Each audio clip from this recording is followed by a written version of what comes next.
Alzheimer halk arasında da bunama olarak adlandırılan demansın en yaygın görünen şeklidir ve vakaların %60-70'ini Alzheimer oluşturur. Alzheimer, kişinin günlük yaşamsal aktivitelerinde azalma ve bilişsel fonksiyonlarında bozulmayla ilerleyen bir hastalıktır.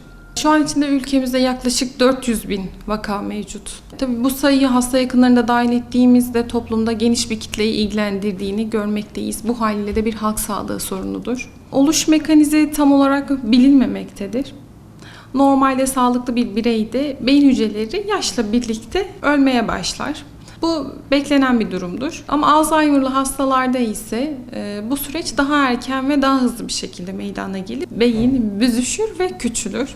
Alzheimer bir kanser değildir, bir bulaşıcı hastalık değildir. Çok nadiren de olsa genetik formları mevcuttur ama bu formlara biz daha az rastlıyoruz. Yaş büyük bir risk faktörüdür. Maalesef değiştiremediğimiz bir risk faktörüdür. Özellikle 65 yaş üstünden sonra Alzheimer'ın riski artan yaşla birlikte doğru orantılı bir şekilde artış gösterir.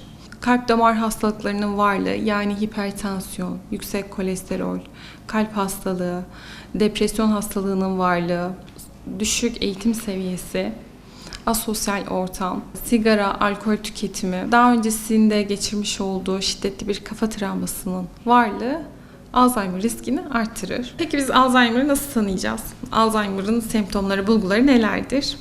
En erken ortaya çıkan ve en sık görülen bulgusu unutkanlıktır. Unutkanlık başlangıçta hafif formda seyreder. Yani kişi yemeğin altının açık olup olmadığını hatırlamayabilir, randevularını unutabilir.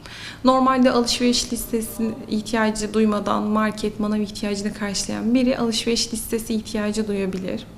Ama ilerleyen süreçte unutkanlığın şiddeti de artış gösterir. Bunlar neler olur? Kişi 5 dakika öncesinden ne konuştuğunu hatırlamayabilir, torunların ismini hatırlayabilir. Ama bu unutkanlık yakın zamanı kapsar. Kişiye biz 30 yıl öncesinde neler yaşadığını sorduğumuzda gayet net bir şekilde bize aktarır. Bu durumda hasta ve hasta yakınlarında tanının gecikmesine yol açar. Yani bizim hastamız gayet iyi, unutkanlığı yok, 30-40 yıl öncesini gayet iyi hatırlıyor diye ifade edebilirler. Bunun dışında yol bulamama, yolunu karıştırma, eve geç gelme, evin yolunu hatırlayamama gibi semptomlar olabilir. Zamanı karıştırır. Muhakeme yeteneğinde kayıp ortaya çıkar, konuşma güçlüğü ortaya çıkar, günlük kullandığı kelime sayıları azalır, kişilik, davranış değişiklikleri görülür. Yani daha huysuz, daha sinirli, daha agresif bir hale gelebileceği gibi daha içe kapanık bir hale de gelebilir.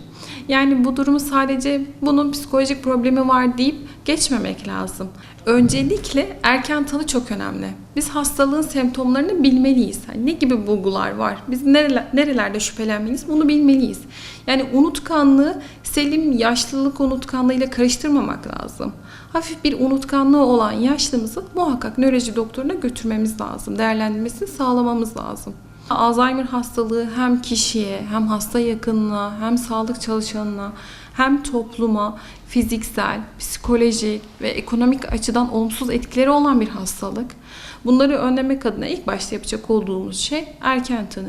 Kişi hasta diye bir odaya kapatmamalıyız. Sosyalliğini aktive etmemiz lazım. Sosyal yaşam da zaten Alzheimer'ın ortaya çıkmasını engelleyen en önemli faktörlerden biri. Alzheimer hastalarımızı yalnız bırakmamalıyız. Onlara karşı sabırlı ve tahammülkar olmalıyız. Alzheimer'ın kesin bir tedavi yöntemi yok. Şu anki mevcut olan tedaviler semptomların hafifletilmesini ve semptomların ortadan kaldırılmasını sağlıyor.